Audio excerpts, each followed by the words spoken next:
वंदे महापुरुषते चरणारविंदम कृष्णम वंदे जगद्गुरु। परमादरणीय वंदनीय सुखदेव स्वरूप आचार्य श्री सुमंत कृष्ण शास्त्री जी के चरणों में बारंबार प्रणाम, पूज्य पिताजी के चरणों में प्रणाम और हम सभी लोगों के कथाकारों के पूज्य गुरुदेव आदरणीय महाराज जी के श्री चरणों में बारंबार प्रणाम। ये यथार्थ बात है, गुरुदेव जहाँ बैठे हों वहाँ हम लोग क्या ही बोल सकते हैं। हम लोगों की इतनी शक्ति नहीं है, क्योंकि जीवन में जो कुछ भी लोगों को सुनाते हैं गुरुदेव से सुन करके पढ़ करके वही हम आप लोगों में वितरित करते हैं। तो गुरुदेव के समक्ष और क्या बोले, व्यासपीठ की आज्ञा हुई है तो दो शब्द बस केवल इतने कहेंगे। हम आप लोग बड़े भाग्यशाली हैं। भाग्यशाली इसलिए भी हैं क्योंकि हम मनुष्य बने। बड़े भाग मानुष तन पावा। तो पहली बात तो हम भाग्यशाली इसलिए हैं कि मनुष्य बने।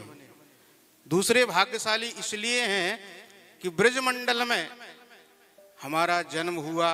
जिनका जन्म नहीं हुआ किसी को निवास मिला। हो सकता है किसी किसी को परमानेंट निवास ना मिला हो, लेकिन बार बार आने का मौका तो लगता ही है। और ब्रज की महिमा बड़ी अद्भुत है।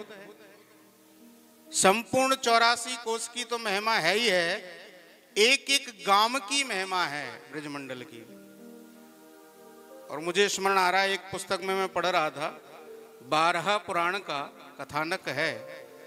पृथ्वी मैया ने 12 भगवान से पूछा, जब हिरण्याक्ष का वध करके आप मुझे दाढ़ पर लेकर के आ रहे थे तो मैंने ब्रजमंडल देखा, तो क्या ये ब्रजमंडल इस पृथ्वी पर नहीं है? तो भगवान ने इस ब्रज की महिमा को बताया। तो पृथ्वी मैया ने पूछा भगवान 12 से कि उस मथुरा में तो चल करके आगे आपका कृष्णावतार भी होने वाला है।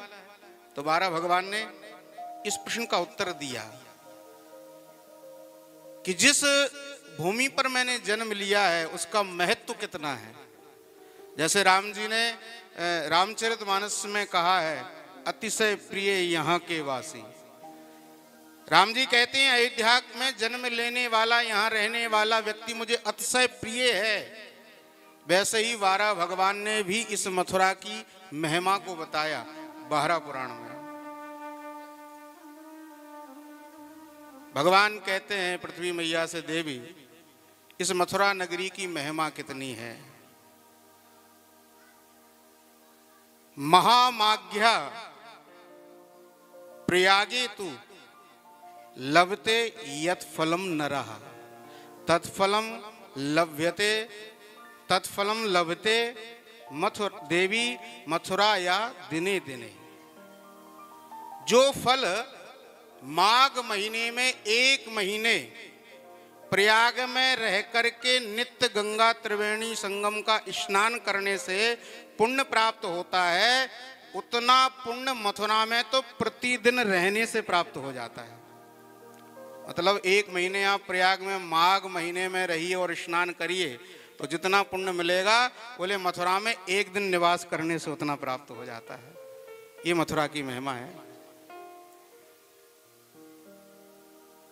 तो हम सौभाग्यशाली इसलिए भी हैं कि ऐसी भूमि में, और शिव पुराण में भी कथा करने का सौभाग्य मिला तो हमने उसमें पढ़ा 12 ज्योतिर्लिंगों की स्थापना जो हुई है उनकी कथा आई, फिर उनकी उपलिंगों की स्थापना भी हुई है।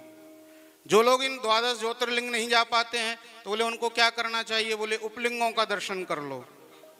तो सारे 12 ज्योतिर्लिंगों के उपलिंग भी बताए गए हैं। उसमें हमारे मथुरा में जो भूतेश्वर भगवान स्थापित हैं, ये केदारनाथ भगवान के उपलिंग हैं।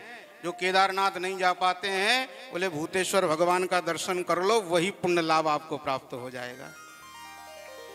तो ऐसी भूमि पर हम लोगों को रहने का, जन्म लेने का सौभाग्य मिला और उसी के मध्य में फिर भगवान के चरणों में हमारी प्रीति हुई। भगवान की दिव्य कथा का श्रवण हम लोग कर रहे हैं। वास्तव में हम आप सभी अत्यंत भाग्यशाली हैं।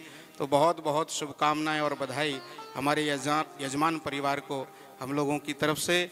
ऐसे ही आपके जीवन में ठाकुर जी कृपा बनाए रखें, आप दीर्घायु हों और ऐसे ही बार बार हम तो ये कहते हैं प्रति वर्ष इसी प्रकार से कथा होती रहे और हम लोग श्रवण करने आते रहें। बोलो वृंदावन बिहारी लाल की जय।